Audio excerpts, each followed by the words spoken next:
attaqué le pénitencier de l'État de Imo, dans le sud-est du pays. Plus de 1800 détenus ont réussi à s'échapper.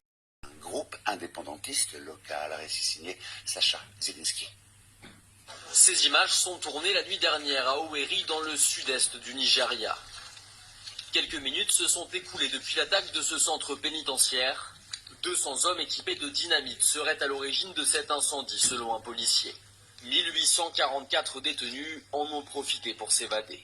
Des témoins ont raconté avoir vu un nombre important d'hommes armés à bord de pick-up. Ils ont aussitôt attaqué le personnel de la prison avant de faire exploser la porte principale. Le gouverneur de l'État d'Imo se rend sur place quelques heures après l'attaque.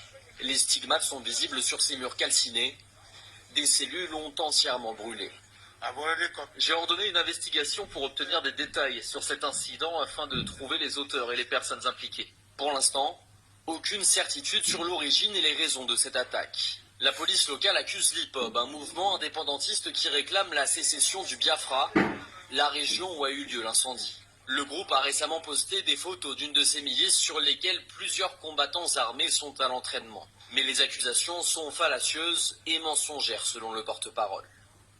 L'IPOB n'est en aucun cas impliqué dans cette attaque.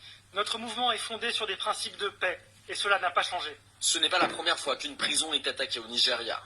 En octobre dernier, des manifestations contre des violences policières ont dégénéré en émeutes dans plusieurs centres pénitentiaires à Lagos, la capitale. Aucun détenu n'avait cette fois-ci réussi à s'enfuir. Allez, on revient en France, nous vous l'annoncions hier.